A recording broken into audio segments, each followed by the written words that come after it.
a group comprising Grey Power Southland, Unions Southland, Unions Otago, the Labour Party, the Green Party and New Zealand First are calling for the Southern District Health Board to end Compass's contract to provide hospital meals in the far south. The call came this afternoon after weeks of complaints about food quality. Until this year, meals were made in-house, and food at Dunedin Hospital in particular had been widely praised for its good-to-eat quality and nutritional benefits. But as a money-saving move, Compass won the contract and now ships food down to the Deep South from the North Island.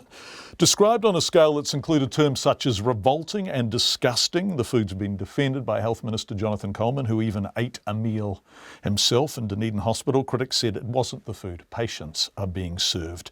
And now, according to Anna Huffstutler, a spokesperson for this broad-based new coalition, enough is enough.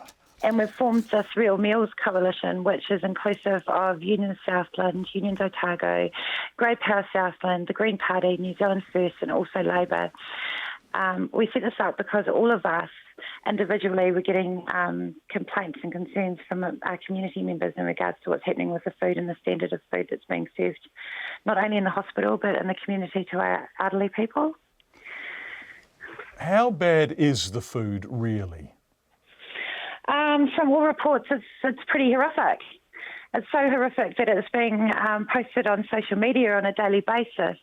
So we're hearing that people can't eat it, it looks disgusting. It's just continually not getting any better. In fact, in some reports it's looking worse. And so what you've done is you've got Grey Power Southland, political groups through trade unions to the Green Party and New Zealand First. They're unusual bedfellows. In fact, I can't recall the last time they were all working together. So there is absolute unanimity from those groups on what? What do you want? Well, I think through the conversations and what's been happening with our food locally, we'd like the DHB to consider seriously ending the contract with Compass. Because it's not working, it's failing. So you are calling as a group, Real Meals Coalition, this group of Grey Power, Unions, Labour, the Greens and New Zealand First, are calling on the DHB to drop Compass? Yeah, we most certainly are. They're not doing what they said they were going to do when we went through the consultation process. People are being adversely affected. There's lots of questions around where the food comes from. We're seeing what it looks like. People are losing weight when they're in hospital. We're saying that what we had in the first instance, which was an in-house kitchen that was procuring food from local producers, was far better than what we've ended up with now. And you talked about a consultation process and what the DHB had agreed to. Can you elaborate on that? What had they agreed to? Well, when we went through the consultation process last year before the District Health Board voted in favour of the Compass contract, was we were told quite clearly from the DHB, the board chair, Carol Heatley, that this model of food service would ensure that the meals would look better, they would be more, appetising. They said it would be in line with national nutritional standards. And this model of food service would also produce a lot more options for patients that were in hospital and potentially, obviously, those in the community as well. And has any of that eventuated? Well, from our perspective, most certainly not, John. Okay.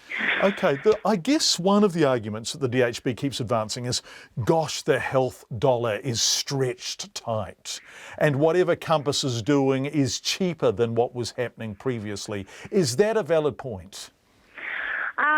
Well, yes and no. I mean, the decision was a fiscal one that was made quite clear during the consultation process. But, the savings that we were told they were going to make over a 15-year period was only $7 million. And that was on the basis that all other DHBs throughout New Zealand joined this national contract. So it was on scales of economy. I don't believe that that $7 million in the bigger scheme of things, especially compared to with ensuring that people in hospital and in the community are receiving good, nutritious, pleasing to the eye food, is really worth it, John. And so you have formed this group. You have said to the DHB you want Compass out. Do you have any reasonable expectation that the DHB will listen? Well, we'd like to hope they are, considering they are, they're responsible for the hospitals in our community. And there's been a huge amount of uproar and outrage from both Southland and Otago in regards to the food, so we'd like to think that they're going to take this extremely seriously, given the parties to this coalition.